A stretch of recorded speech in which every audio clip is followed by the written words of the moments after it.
Here are your headlines for the day. A Hennepin County, Minnesota judge has reinstated a third-degree murder charge in the death of George Floyd. Now, this means the former Minneapolis police officer Derek Chauvin is now facing counts of third-degree murder, along with second-degree murder and manslaughter charges.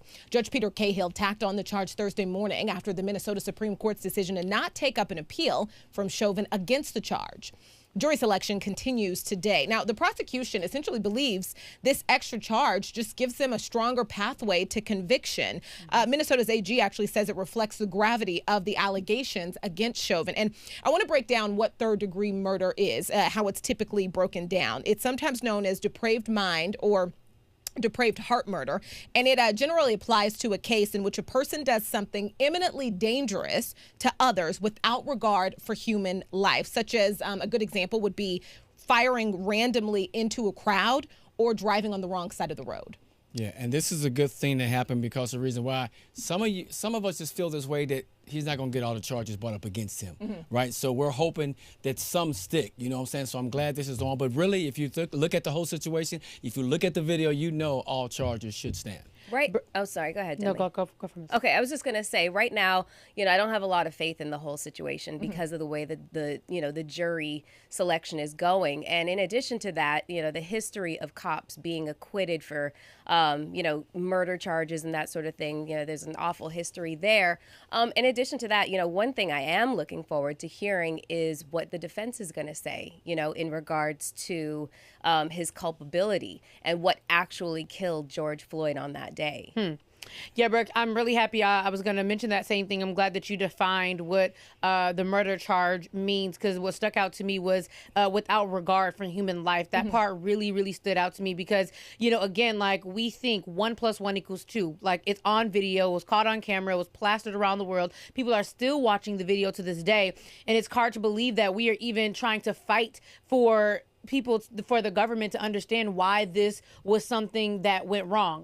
But, I like that you guys said that you're nervous. I was feeling a little bit nervous, but for some reason right now, I feel like a lot of people want to be on the right side of history. And I feel like we're cooking with Crisco, as they say. And I feel like we're really going to get somewhere. And I do feel like he's going to get charged all the way. I do feel that. The higher you get up in that system, man, I just don't trust it. So I'm still nervous about it. Yeah, we got to wait and see. Yeah. Exactly. All right. Well, Congress member Stacey Plaskett forcefully rebuked her white Republican colleague on Wednesday in the House of Representatives for accusing the Black Lives Matter movement of being a, quote, group that doesn't like the old-fashioned family. First, one of the things that hasn't been mentioned here, the increase in the earned income tax credit for single people has a marriage penalty in it. I bring it up because I know the strength that Black Lives Matter had in this last election. I know it's a group that it doesn't like the old-fashioned family. Disturbed that we have another program here in which we're increasing the marriage penalty. Plaskett then shot back at the Wisconsin Republicans' comments. How dare you say that Black Lives Matter, Black people do not understand old-fashioned families. Despite some of the issues, some of the things that you have put forward that I've heard out of your mouth in the Oversight Committee, in your own district, we have been able to keep our families alive for over 400 years, and the assault on our families to not have Black lives or not even have Black families. How dare you say that we are not interested in families in the Black community? House Democrats on Wednesday passed Biden's coronavirus relief package on a party line vote, paving the way for Biden to sign his top legislative priority into law today. Today also marks the one-year anniversary of COVID shutdown in the United States. The GOP doesn't even try to hide its racism. It's deplorable and it's disgusting. But she was the right one to try today, okay? Because as we all know, Stacey Plaskett, she was the former impeachment manager and one of the attorneys during Trump's impeachment trial. She's an incredibly effective debater, and you just don't want to be on the end of one of her searing rebukes. But what's so interesting to me is this guy has the audacity to talk about Black folks not caring about the quote unquote old fashioned family when it's this country that basically obliterated the entire family structure with the distribution of drugs into Black communities, funneled for a war that had nothing to do with us, then criminalizing drug sales and possession to the hilt. and then which created the issue that we're still dealing with right now, mass incarceration. So the audacity must be on the sale rack right now. Well, two things that really stood out to me was, just like a year ago, you guys, Black people, but more specifically Black women, did not even feel comfortable enough to speak out. And I just feel like we are seeing so many more Black women exercise their, rights to be able to say how they feel and say it. And say what they mean and say what they mean and mean what they say. And so I'm just really happy to see her even speak out. But more importantly, not to make light of the situation, but do we see the Black woman in the back that was completely unfazed by what was going on? She was just kind of like, go off, sis. And then the white man on the other side, he was kind of like, all right, sister, he was really, you could tell on the inside under that mask, he was so happy to see it happen as well. But I love seeing the Black woman. She's digging in her purse.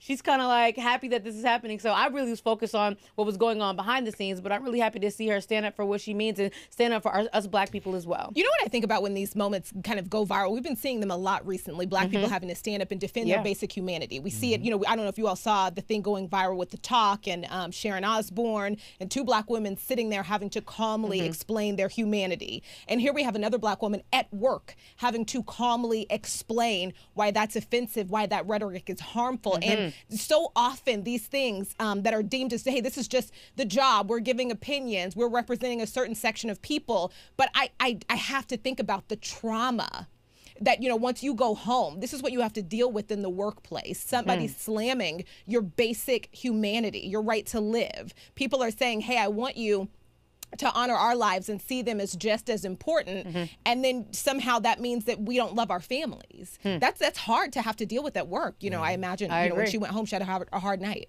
Yeah, I agree. That's a really great point, Brooke. So let's hit into another story really quick. So Senator Tim Scott recently responded after MSNBC host Joy Reid claimed that he was essentially a prop being used by the GOP to show a patina of diversity.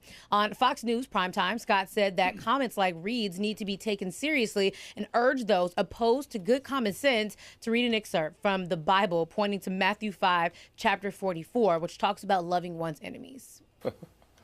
Well, thank you, Trey. Let me just say this on what you just said. Woke supremacy is as bad as white supremacy. We need to take that seriously. And to all those folks who oppose good common sense, Matthew 5:44 is still available to be read in red. Scott's press secretary, Caroline Underegg, quickly defended Scott, claiming the senator was not a prop and slammed Reid for her comment. First off, an embarrassment. Everybody on Twitter, everybody on the internet has been going crazy, but this is not the first time that he's said something that was questionable for the Black community. You guys know he's the only Black Republican in the Senate, but this is also the same person. He didn't want to ban chokeholds. He didn't want to ban no-knock warrants after the killings of a lot of Black people, even in 2020. He also, praised Donald Trump's record of race, saying that his economic policies would lead to a stronger Black middle class. So he is just an embarrassment for the Black community. But more importantly, I want to know what your Black family members, your mothers, your aunts, your sisters, how do they feel about you, saying comments like this? I feel like that has to be, around Thanksgiving and Christmas, there has to be some kind of conversation about, it's got to be uncomfortable. He didn't get the invite. What's that saying? All skin ain't kin. I might be all kinfolk ain't skinfolk. All skinfolk ain't kinfolk.